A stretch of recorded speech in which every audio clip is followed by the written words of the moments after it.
आज का ये कार्यक्रम पुण्य श्लोकी देवी अहिल्याबाई होलकर की 300वीं जन्म शताब्दी के उपलक्ष्य में भारतीय जनता पार्टी के राष्ट्रीय नेतृत्व के निर्देश में क्या है, भी बैठ जाओ भैया, अरे इन्हें बैठाओ जरा, बैठ जाओ भैया। ये फोटो वाले बीच में से बाहर निकल जाओ। देखो बीच में खड़ा होकर कोई भी बीच में खड़ा होकर कोई फोटोग्राफी ना करे, जिसे करनी है अपनी सीट पे बैठे बैठे कर लो, क्योंकि पीछे के लोग परेशान होते हैं। तो मैं बता रहा था कि आज का ये कार्यक्रम माननीय राष्ट्रीय अध्यक्ष श्री जेपी नड्डा जी के आदेश पर पूरे प्रदेश में हर विधानसभा में देवी अहिल्याबाई होलकर की 300वीं जन्म शताब्दी के अवसर पर संगोष्ठियों का आयोजन किया गया और उसी श्रृंखला में आज हमारे यहाँ हमारे साहिबाबाद क्षेत्र के कार्यकर्ताओं के साथ इस संगोष्ठी का आयोजन है। आज के कार्यक्रम में मुख्य वक्ता भारतीय जनता पार्टी उत्तर प्रदेश के प्रदेश मंत्री श्रीमान चंद्रमोहन जी कुछ ही देर में हमारे बीच पहुंचने वाले हैं। लगभग उनको शायद 8 या 10 मिनट पीछे हैं, ऐसी मेरी बात हुई। उनके आने तक हम अपनी बातचीत जारी रखेंगे।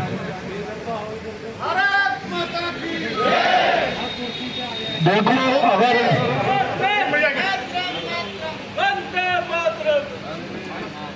अगर कहीं कोई महिला या कोई बुजुर्ग आदमी खड़ा हो तो नौजवानों से मेरी अपील है कि उन्हें कुर्सी दे दें।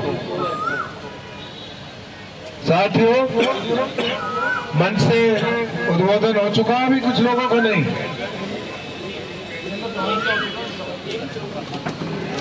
तो आप पूरा करो।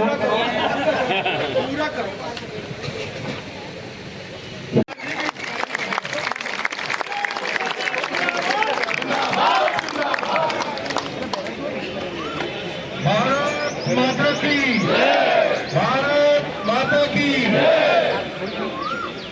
पुण्य श्लोक देवी अहिल्याबाई होलकर, देवी अहिल्याबाई होलकर।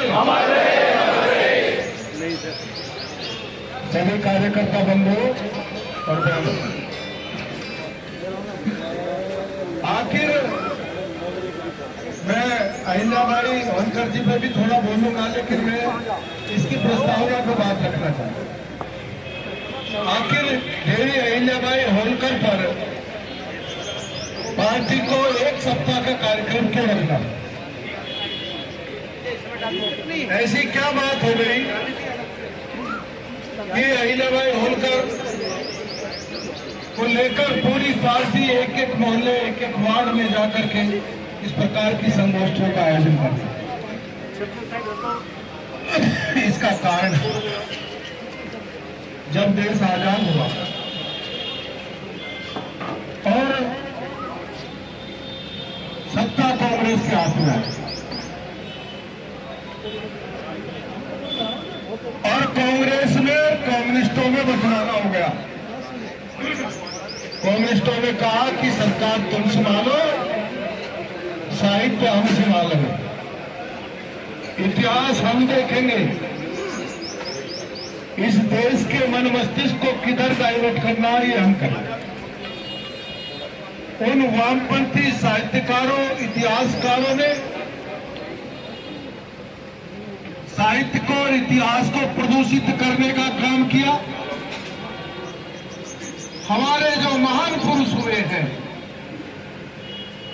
उनको हमें इतिहास में नहीं पढ़ाया। हमें क्या पढ़ाया गया? भारत की खोज किसने की? किसने की? यही पढ़ाया गया ना। तो वास्को डिगामा के आने से पहले भारत था नहीं क्या?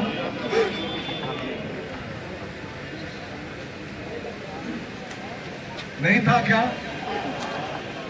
उसने चूंकि बीच में मिडिल ईस्ट के लोग लूटपाट कर लेते थे, वो समुद्री मार्ग ठीक नहीं था, तो दूसरे समुद्री मार्ग से भारत आने के रास्ते की खोज करी। लेकिन पढ़ाया गया कि भारत की खोज वास्को डी गामा ने। छोटी छोटी बात हमें इतिहास में पढ़ाया गया, मोहम्मद गजनवी, महमूद गोरी, इल्तुतमिश, रजिया सुल्तान, यही पढ़े ना भाई हमने तो चिट्ठी साथी नहीं पढ़ी। ये बताओ बप्पा रावल कितने लोगों ने पढ़ा? जो रावल पिंडी है वो बप्पा रावल के नाम था, नहीं पढ़ा ना? बप्पा रावल इस देश का महान योद्धा था जिसने अफगानिस्तान और ईरान तक फतेह हासिल की और कभी कोई पराजय उनकी नहीं हुई। समाजवादी पार्टी का एक सांसद कह रहा है कि राणा सांगा, इसे एक सीट दे दो। राणा सांगा ने बाबर को इनवाइट किया था इसलिए ताकि इब्राहिम लोधी को हरा सके। इब्राहिम लोधी को राणा सांगा ने युद्ध में 3 बार हराया और बंदी बना करके छोड़ा। राणा सांगा को किसी बाबर की जरूरत नहीं थी और जब विदेशी इस धरती पर आया तो राणा सांगा ने खानवा में आकर के बाबर को रोकने का काम किया। बाबर के पास तोप बारूद छोड़ता था, राणा सांगा पर तलवार और तीर थी, इसके बावजूद भी एक कदम खानवा में राणा सांगा के शरीर पर 81 जख्म थे, एक हाथ एक पैर और एक आंख उनकी युद्ध में जा चुकी थी। उसके बाद भी राणा सांगा पीछे नहीं होते। और रानी अहिल्याबाई होलकर का एक पुत्र था, मालेराव, वो रथ से आ रहे थे, रथ तेजी से था, एक बछड़ा उनके रथ के सामने आ गया, कूद करके आ गया, वो घायल हो गया। मालेराव चले गए, वो तरफ तरफ के मर गया, गाय रास्ते में बैठ गई। थोड़ी देर बाद वहां से रानी अहिल्याबाई होलकर का रथ गुजरा, उसने देखा गाय क्यों बैठी, तो कहा घटना उनको बताएगी। तो जैसा इन्होंने बताया कि उनकी पत्नी को बुला करके पूछा कि ऐसे व्यक्ति की क्या सजा होनी चाहिए कि मृत्युदंड। उन्होंने कहा कि मालेराव को मृत्युदंड दिया जाए और रथ के नीचे कुचल करके मारा। पूरे अवंतिका नगरी में, इंदौर में, महेश्वरम में कोई सारथी तैयार नहीं हुआ तो रानी ने कहा कि मैं खुद रथ चला करके इसको कुचल करके मृत्युदंड दूंगी। इतिहास में कोई दूसरी ऐसी कोई मिसाल नहीं मिलेगी। न्याय की मूर्ति थी देवी अहिल्याबाई होलकर, जब वो उसको रथ को हाँकने लगी,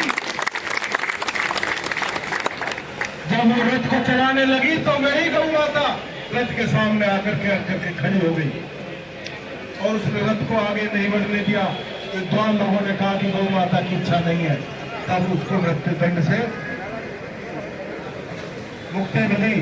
ऐसी ऐसी न्यायप्रिय राजा हमारे देश में हुए हैं कि जिन्होंने अपने शरीर का अंगों तक का दान कर दिया शरणार्थी को बचाने का, लेकिन ये नहीं पढ़ाया। पढ़ाया तो ये ना, अब हिंदुस्तान के बहुत कुछ सिर्फ रहे मुसलमान, कुछ उनको ये समझ में नहीं आ रहा कि मुगल उनके पूर्वज नहीं थे, मुगल विदेशी थे, आक्रमणकारी थे। जो इस देश का मुसलमान है वो तो हम में से ही थे।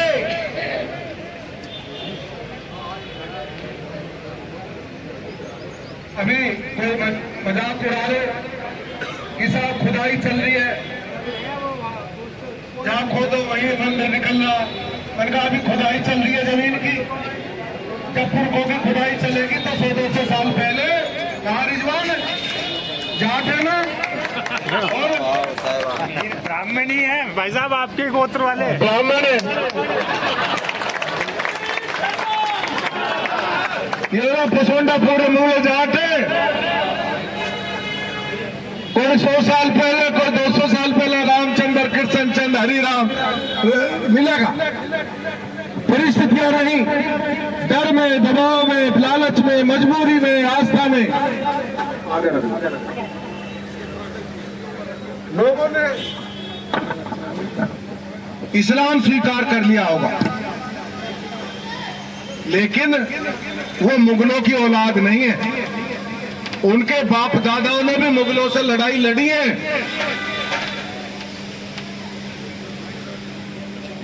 मुगलों के जुल्म सहे।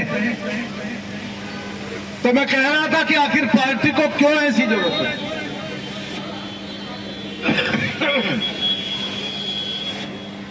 पार्टी ने तय किया है कि जो हमारे महापुरुष हैं उनके बारे में बताना हम सबकी जिम्मेवारी है। अभी आप लोगों ने देखा होगा डॉक्टर भीमराव अंबेडकर की जयंती पर भी पार्टी ने इसी प्रकार के कार्यक्रम आयोजित किए थे, क्योंकि डॉक्टर अंबेडकर को कांग्रेस ने तय करके एक जाति का नेता बना के छोड़ दिया।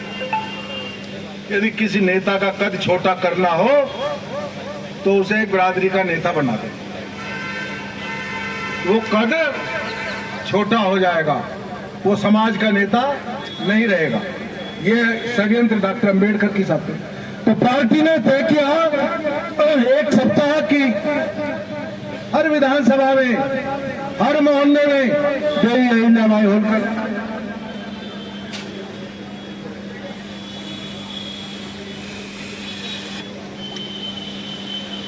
कार्यक्रम होने। अभी एक कार्यक्रम बहुत बड़ा होना है 30 तारीख को, 30 मई को दीनदयाल उपाध्याय ऑडिटोरियम में पूरे महानगर स्तर का एक कार्यक्रम होगा। सबको उसमें रहना है।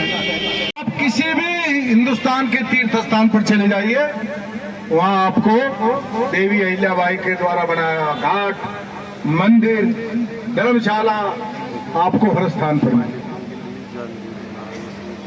ऐसी धर्म की मूर्ति थी। उन्हें क्या जरूरत पड़ी थी काशी में आकर के घाट बनवाने की? उन्हें क्या आवश्यकता पड़ी थी कि काशी का मंदिर टूट गया है, वो तो उनका में था, उज्जैन में महाकालेश्वर था, नमा पूजा करती रहती। उन्हें क्या जरूरत थी सोमनाथ का मंदिर टूट गया उसको बनवाने की? लेकिन उन्होंने जो एक बात, श्रेष्ठ भारत, एकात्म भारत की जो बात हम करते हैं, हमारे आज के मुख्य वक्ता श्रीमान चंद्रमोहन सिंह जी आ गए हमारे बीच में, जो उत्तर प्रदेश में भारतीय जनता पार्टी के प्रदेश उपाध्यक्ष हैं। एक बार खड़े होकर के ताली बजा करके आप सब लोग उनका स्वागत करेंगे, अभिनंदन करेंगे। जो श्रेष्ठ भारत, एक भारत, एकात्म भारत की बात हम करते हैं, जो आदि गुरु शंकराचार्य जी ने की,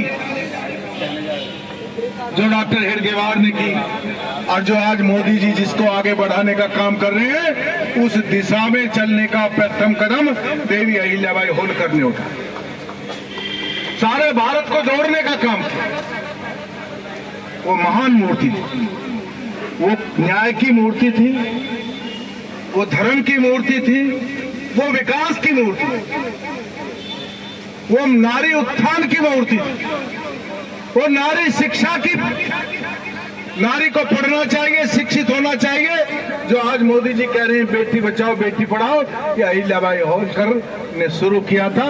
और महिला विधवा पुनर्विवाह पहली बार देवी अहिल्याबाई होलकर ने अपनी संगनी का अपने संरक्षण में करा करके विधवा विवाह को, पुनर्विवाह को सामाजिक और राजकीय मान्यता देने का काम उन्होंने किया।